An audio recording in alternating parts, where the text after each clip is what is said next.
Hi, my name's Jacquie Lawrence and I've just written a book called Different for Girls. Not an awful lot of books in the house because I was brought up by a single mum who was working 2 jobs. But I do remember a comic used to get delivered every Saturday morning. Can't remember the name of the comic, but I do remember there was this story about these 3 cats.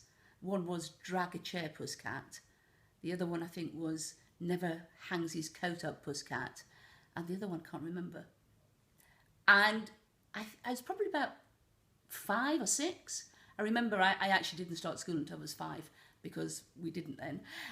But I know that I went to school being able to read. So somehow the comics taught me how to read.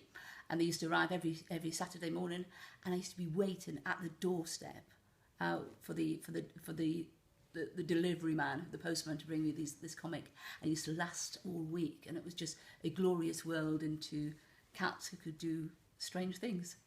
I was born in Newcastle in the 60s, and if you've ever seen the film Get Carter, that's exactly what it was like. I lived on one of those terraces that ran down to the Tyne, and everyone talks about a psychedelic 60s. I can only remember the 60s being in black and white, and so there was a lot of escapism and a lot of watching TV, I have to say, and a lot of American TV. I was also, so that in a way, people have said that my novel is very aspirational, and I was aspirational. I was inspired by my upbringing, but it also made me aspirational as well. Having said that, I was brought up by very, very, very strong women, in particular my mum, my grandma, and my Auntie Josie, who has to be the best storyteller that I've ever known. She wrote stories for community magazines.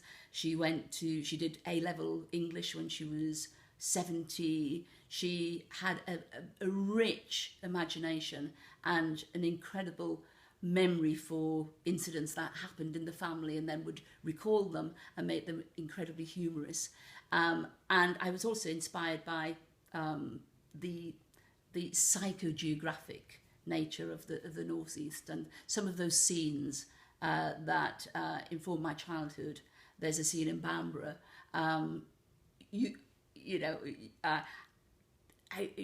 I was able to delve deep into a memory bank and an emotional bank to bring that scene to life. So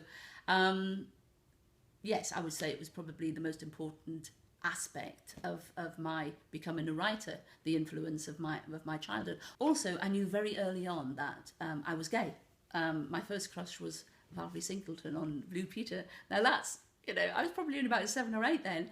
And so, there was always a different way of looking at things. I always looked at school plays from a different viewpoint. Never told anyone, but always imagined that, I was the prince, or or my prince was a woman, or was a girl. And so I think everything wrapped up in my childhood, where it was, how it was, and why it was, influences the way I write. Everything, absolutely everything.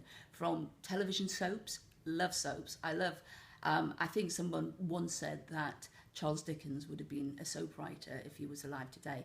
The tightness of the plots and the structure, to any kind of cinematic television writing. But I think my greatest influence, 2. My favourite female writer is a woman called Jane Gardam, who is probably in her late 80s now and is still writing novels. She's fantastic. She was born in the Northeast, but grew up as an expat. And she's the only, when I read her books, they're the only books that I see proper, authentic Northumberland sayings or words in there. She's absolutely glorious. And this is not linked to the fact that her son, Tim Gardam, used to be my boss at Channel 4. Not at all. But my, probably the main influence has been Ermsted Mopin, because he, in the 80s and 90s, really made writing for and about the gay community populist. He was living a very unique life compared to the rest of us. He was living in what you could call a gay ghetto in San Francisco, and he wrote about that supposed ghetto and very, very different, unique experiences, but made them so popular and made them so relevant to a gay audience and a non-gay audience. That really inspired me. I always wanted to write the lesbian tales of the city, and it took a while to get there, but I think that the inspiration has definitely coloured different for girls. The commercial part of me says I write for everyone because I want as many people as possible to read and buy the book, but I do write somewhere for a specific lesbian bi audience, because I do, in a way, everyone writes for themselves, don't they? And so I kind of, somewhere in my head, see me going into a bookstore and perusing and reading the back of this book and thinking, oh yeah, that reads to me, that speaks to me. So I think we compartmentalise who we write for. It's very, very easy to say that we write for everyone. I know there are some people who probably wouldn't like this book. Having said that, looking at the reviews on Amazon, and there's been a fair few, you can glean from those reviews whether the person is a lesbian, is a gay man, is a straight man, a straight woman, and it seems to speak to all of them, because I think that there's major themes in the book. So yeah, I write for everyone.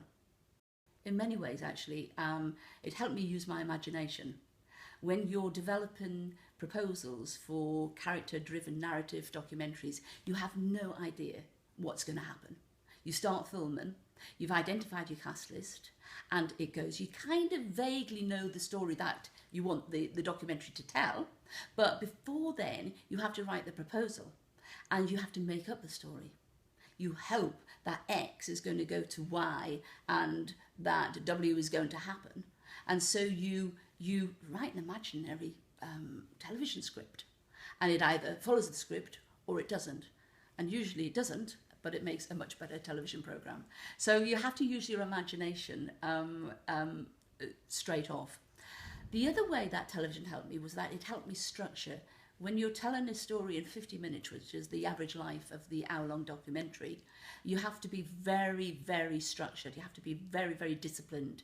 You have a very short period of time in which to tell a very dense story. So you have to be very, very disciplined in how you map that story out. And that's what I was able to do with the novel. I was able to map it out from chapter 1 to chapter 46. And then I was able to let it breathe more, because the difference between writing a novel, obviously, and writing a documentary script is that you can then let it breathe. In actual fact, the novel did start as a very informal drama development for television. It was then put away in my desktop drawer, and then taken out and turned into a novel for lots of reasons. I wasn't working in television anymore. There had been a few dramas that had featured lesbian characters, and I'd heard through the grapevine that that networks weren't looking for another one.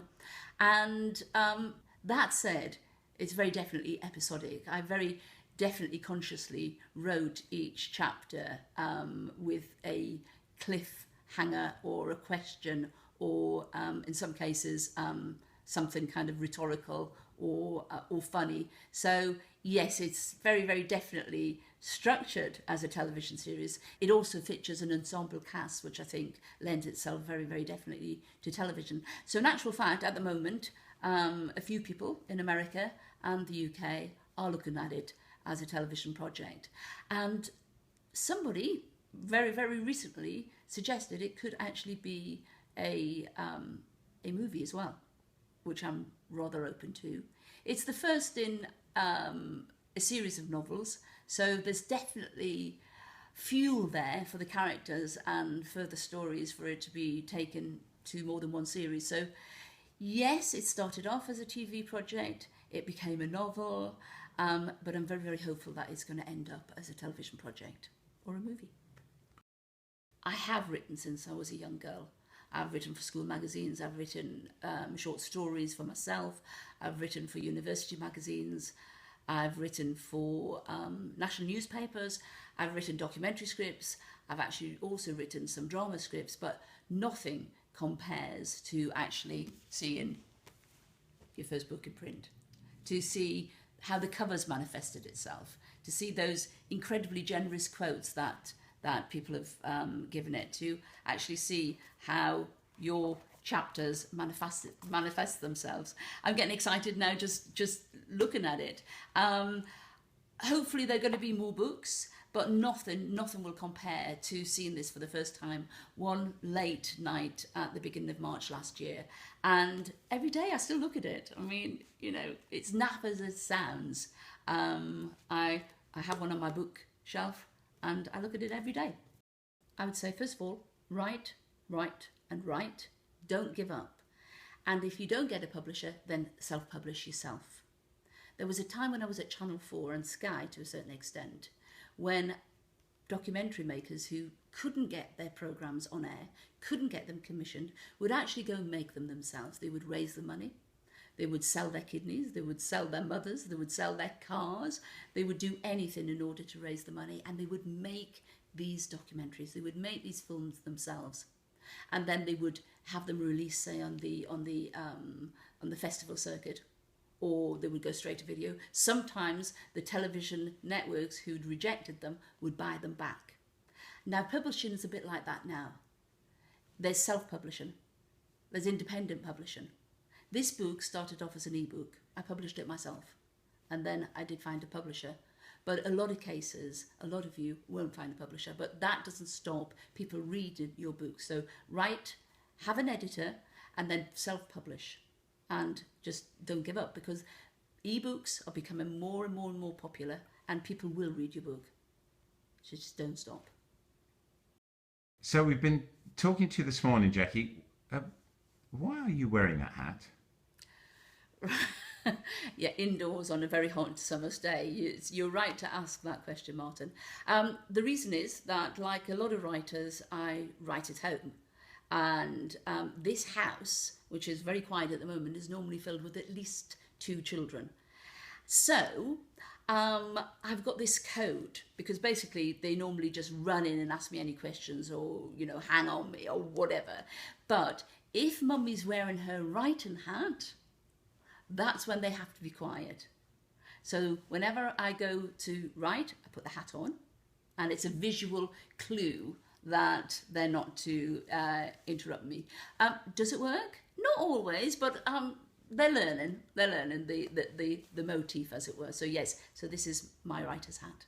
Do you think, you know, sort of Pavlov's dog sense, when you put the hat on, you actually genuinely do go into writer mode? That's a really interesting question, because yes, that's exactly what's happened. I have to say, when I first started doing it, I would just put the hat on when I wanted some peace and quiet, and I wanted to read a magazine or do some Facebooking. But no, now it's a visual clue for them, but it psychologically works for me. So the writer's hat means I'm writing.